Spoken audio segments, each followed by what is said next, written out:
or truck talk, truck camper talk.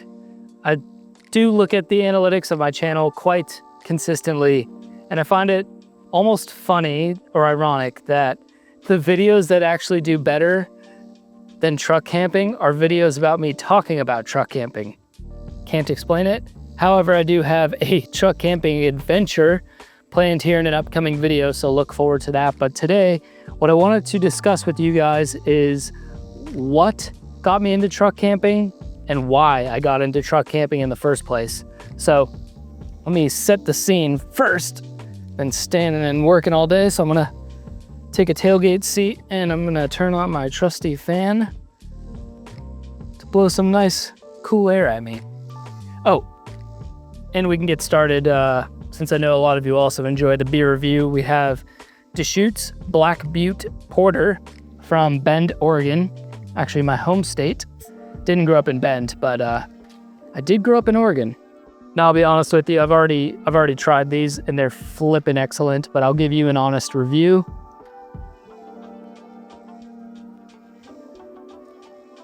It's not chocolatey. I'm not gonna say it's chocolatey because that's not the right term, but it's everything you'd want from a porter.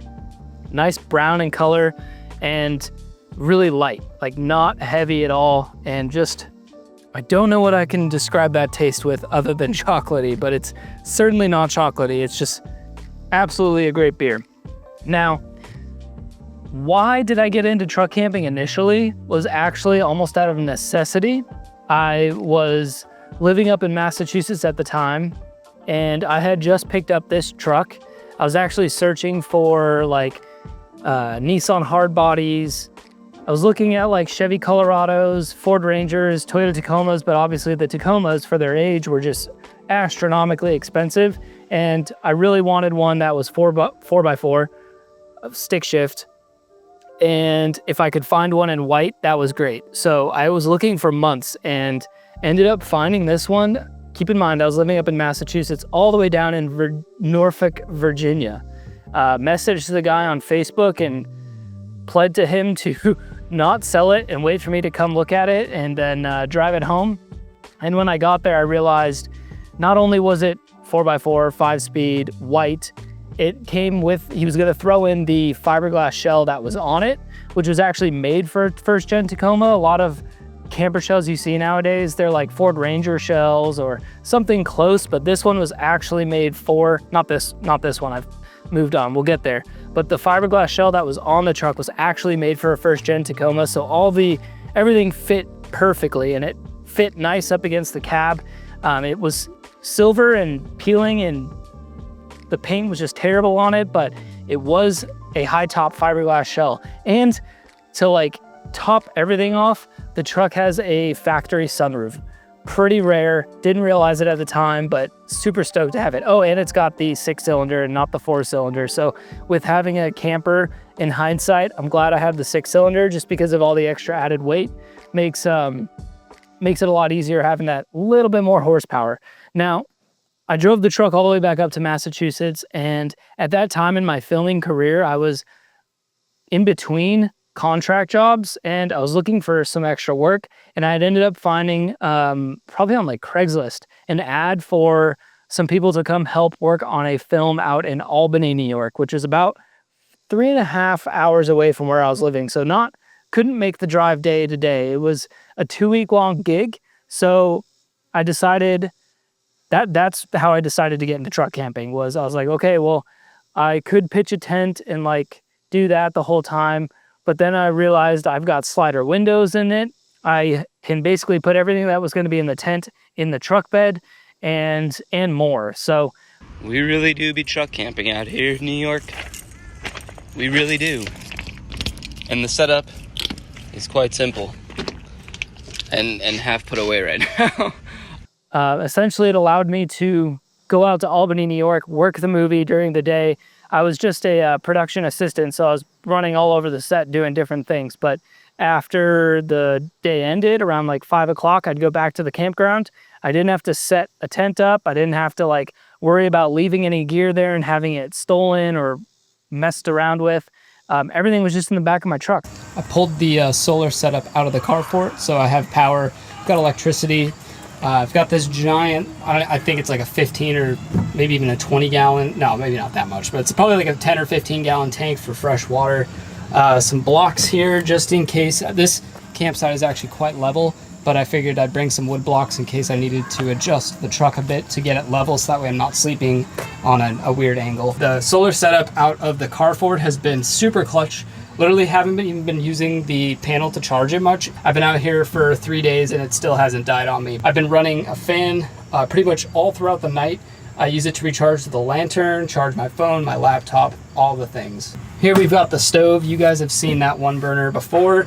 Cooler, pretty obvious. The bed here is pretty simple. I've got some Reflectix down on the bottom just as a base layer, and then I've got an inflatable air mattress, camping mattress type thing.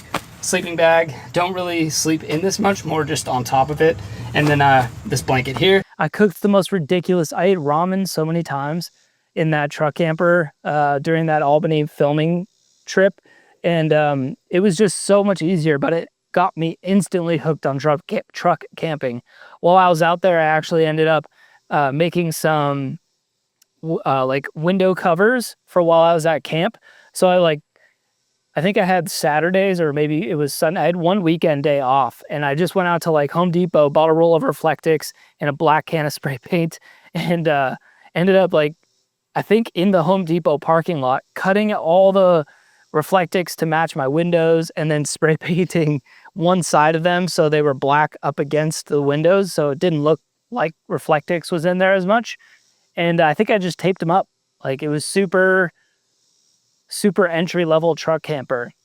But that was how I was like, oh my gosh, I could totally turn this bed into like a mini hotel room.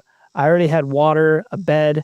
I wanted to figure out an electrical solution. So I ended up buying a 50-watt solar panel and building a little like DIY battery box with a deep cycle marine battery, and used that for years. Just the 50-watt panel was definitely not enough, but I would just pull the panel out and let it get whatever sun I could. And that allowed me to run things like my camping lights for inside the truck, and then also charging my phone at the end of the day. So that's really like why I got into truck camping. I just think, you know, it was such a cool experience to be able to take an empty space and build it out for exactly what I wanted, and do everything really DIY. That's the biggest thing I loved about it, was I could build anything and make it my own. I rocked that setup for a number of years and it was really bare bones back here. I put the battery box in a, almost like an apple crate. That way I had like a mini table with the battery box inside of it. That was pretty helpful. And then outside of that, I really didn't make a lot of changes until I moved down here to Tennessee, when my dad and I, over a weekend, built out an entire wooden setup in this thing. So I pulled everything out, we took the shell off, and basically built out a wooden platform for the bed with a drawer underneath it, storage up front. And then from there, I knew I wanted to have a counter on this side. So we built basically a little shelf counter with storage on the side. And I rocked that setup for another number of years. And that was definitely better than just doing a blank bed with all my gear just flying around every time I turned left or right. You know, having everything organized was really nice. I did miss having as much room as I had before building the wooden build out, because sitting in there was a little cramped, and then, you know, not a lot of foot room, not really room to, you know, move around much, but everything had a place and was organized. So, you know, kind of trade-offs there. The build out was a lot of fun. Again, just got to make it exactly what I wanted it to be. And from there, I just decided to like improve and make things better. So I actually took the camper shell off, the fiberglass one, and totally redid it. Literally pulled all the windows out, all the gaskets out, the slider window, everything, the screen. I sanded everything down and painted it to match the truck. And what was cool is I painted it not only to, you know, the factory color, but actually the aged factory color. So I took it somewhere and they scanned the paint on the truck, and I think it was actually closer, its aged color was actually closer to, I want to say it was like a Subaru color that they ended up using as the base and then kind of tweaking from there. So it matched absolutely perfectly to the truck, and took that opportunity to tint all the glass, that was all the windows, so that way a little more privacy. Uh, Basically, I get this question all the time is, what did I do with the gaskets? Where did you buy new gaskets? My gaskets were in pretty good shape. I did replace a few with like some U-channel gasketing, which is super generic. You can buy that anywhere. And the rest of the gaskets, what I did was when I took the camper shell off, pulled the windows out, I put all the gaskets in a 5-gallon bucket full of Simple Green, and I just left them in there for close to a month while I completely redid the camper shell paint, and then also adding the carpet, insulation to the top and sides and all that. And when I pulled the gaskets out at the very end to reinstall the windows, they were like brand new. I got that tip from someone, but I don't remember who, but it works great. The Simple Green not only cleans it, but it almost like rejuvenates the rubber a bit. So that was my, random tidbit on gaskets. So outside of that, I rocked that camper shell for another 2 years and really got the itch for these. I got really tired of jumping in this way to the truck bed every time I needed to grab something. And basically having these side panels open where I can just reach in and grab things was something I really, really, really wanted. And then when I kind of decided on the GFC, because this is the cheapest option, at least that I've found. There might be cheaper ones, I'm sure there are, but the cheapest, made in the USA option for this type of camper with the clamshell tent, everything else was like $13,000 to $18,000, and I could hardly justify spending the money on this, let alone spending the money on an even nicer or more expensive one. So the GFC was automatically like, okay, if I'm going to do it, this is what I'm going to go with. And I sat on that for close to a year.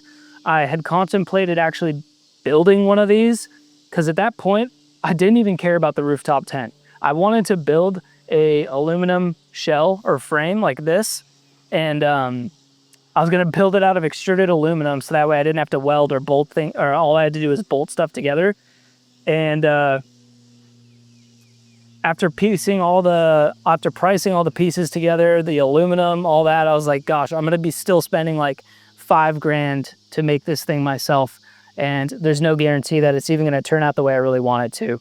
And so after like a year of sitting on it, planning on it, I designed the framework in a design program to build my own, and it was just so many variables and a lot of money that I wasn't confident I was going to have an outcome that was even close to as nice as this. Sorry, I had to brighten the camera up. The sun is setting, and can't forget about my porter. And so I wanted to wait until after I placed my order for the GFC. It took about, I placed it in July and I got it in December. So what is that? August, September, October, November. Yeah, 5 months to actually get this thing put on my truck. And in between there, was still camping out of the fiberglass shell. And I knew I was going to sell the fiberglass shell after I had installed the GFC. I didn't want to be without a camper shell at any point because I just love truck camping. And I didn't see a reason to sell it before having the GFC, even though selling it would recoup some of the funds of the GFC. And once I had the GFC installed, basically put the fiberglass shell up for sale, and that thing sold probably I actually sold it to a subscriber probably within a week of letting people know it was actually going to be for sale. So those first gen Tacoma toppers, you can find them, but they do go quick. So you got to really be on like Facebook Marketplace and expand your radius of search to like 500 miles. Like be willing to drive to go get it. That's the only way I see you're going to find one, unless you get really, really lucky and have one pop up in like your hometown or whatever. But if you're willing to drive, it's a really cool adventure, and you can camp along the way. And that's what I did. As soon as I picked up my truck, I camped in it all the way back to Massachusetts in the back of the fiberglass shell, which was really bare bones at that point, just a sleeping bag and a pillow. So it always makes a cool adventure, but that is basically how I got into, truck camping and ended up with all this. This GFC didn't happen overnight, and it didn't even happen within a year. It didn't happen within 3 years. I've owned this truck now for probably probably about 5 years. And I've only had this GFC now for 6 months, or, give or take. And so figure out what you want first by using what you have. And don't go out and spend like a ton of money. Facebook Marketplace is a beautiful thing. You can try something out, and then when you're ready to upgrade, sell it. So, I mean, that's what I did is like I said, when I finally got the GFC, put the fiberglass shell up for sale, I got to use that shell for years, and then I sold it and was able to recoup some money that I had put towards the GFC. But, I wouldn't recommend just jumping right out there and getting something like this unless you're really sure you want it. I think it's better to scale up and figure out what's important to you and what's not important to you with truck camping. I will say one thing this thing sucks at is, being the GFC, stealth camping. There's no slider windows and everything's just an aluminum box. So if you have to stealth camp in the bottom of this thing, right now it's like 90 degrees outside, that would really blow. It would get really hot. And the only way I've done it, but you have to like leave one of your latches on either side, basically kind of open, so that way there's a little bit of airflow. And then I put a fan as close to that as possible. But otherwise, this thing is not good at stealth camping. Great at regular camping, but if you're trying to be incognito somewhere, which I was doing a lot, basically filming, I'd have to go on film trips, so I'd have to drive down to Atlanta a lot, and that was like a 3-hour commute. And so sometimes I would drive all the way down, sleep at like a Cracker Barrel in the back of this thing, and then wake up and go to the airport. That was like then 5-10 minutes away. So one thing I still have to figure out, I think putting some sort of a panel on this, basically like cutting a hole in one of these panels and adding a vent that I could maybe hook up like a little computer fan, something of that size, up to blow in some nice cooler air, or just fresh air for that matter, would be make this thing a much better stealth camper. But the fiberglass shell, if you're into stealth camping, that's the way to go, because everybody has a fiberglass shell, that like contractors, people that don't even camp in them, people just buy a truck and then put a shell right on it just because it covers up the bed and adds a lot of weather-free storage. So no one, a truck with a cap is running the muck and you're never going to pop out. Whereas with this thing, especially now that I've, got the off-road lights on it, the solar panel up top, the recovery boards on the front, like, yeah, you might be like, okay, like maybe someone's sleeping in there. But even still, this is pretty incognito. If you're sleeping down below, it's just not comfortable. And another note, if you are planning on going with like a GFC or similar, again, check the used marketplace. There are people who are swapping out, realizing they don't use it enough to justify how much it cost, and selling theirs, or wanting to upgrade and selling it. And if you're willing to drive, and sometimes it's freaking halfway across the country, make sure you get a lot of pictures and like put a deposit down and make sure they're not going to sell it when you get there, before you get there. But that's also a great way to find a nicer camper. And that is what Morgan did on her 3rd gen Tacoma. Was I had put in my order for mine, and then at the time she was already rocking a fiberglass camper shell as well. And she was out in Colorado, so I was just like searching around Colorado to actually find some stuff for my truck, thinking that she could just pick it up for me and like haul it back. And I stumbled upon someone selling a 3rd gen Tacoma Go Fast camper, and it was like half the price of a brand new one. So that's how Morgan ended up with her GFC. And that one is a V2. This is a V2 Pro, so it's got a lot of, I think, really crucial and nice additions and upgrades to it. And just back to my other point, there's a lot of people out there who bought the V2 or have the V1 and want to upgrade to the best and newest or whatever. And you might be able to take advantage of that. People will part ways with stuff when their eyes are set on the next greatest thing. So yeah, definitely don't pay for things outright if you don't have to. Like, check the used marketplace, and work your way slowly into it. Figure out what works, what doesn't, how you want to store everything. You know, that's a big thing, is do you want to build a wooden build out? I like having, now that I have the GSC and these side panels, I didn't want to do a wooden build out, especially with the camper popped. I love the standing room, and I love being able to just like chuck things in here and take them out as needed. And if I do need to sleep down below, it's already open and ready to do so. I'm not saying that there isn't storage options I don't have in mind for the inside of this bed. I do, but they're definitely not going to be as intrusive and take up as much space as like the wooden build out that I used to have did. So that is, you know, why I got into truck camping, you know, why I love it and why I continue to do it.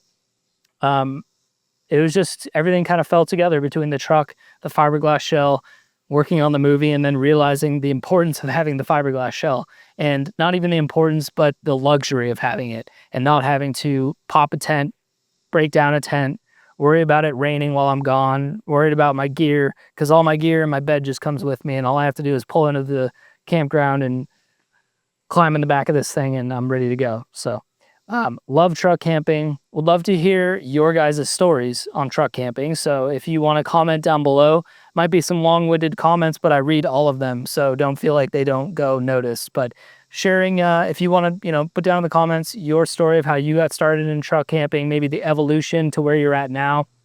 I think that'd be really cool to see, and I think a lot of other people would find that very helpful within their own journeys. I know when I initially got that like bite to, or that not bite, but what is it called? Itch. When I initially got the truck camping itch, that's where I went, was YouTube, and saw probably every video that was ever created on truck camping in the year of like 2021, and started just compiling ideas in my head of how I could do it on my own truck camper. So definitely would love to hear your guys' stories and see, you know, what you guys think of this camper, what you would maybe do with this setup.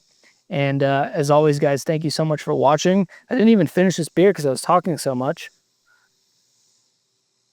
That's okay. I love you all for being here. Leave a thumbs up if you enjoyed this video. Again, comments below. Also comment where you're from. I always like to find out. And keep elevating, my friends. I love you. Adios. Thank you, Mr. Fan. Oh, saved my life. Oh, and I wore pants this time. No mosquito bites.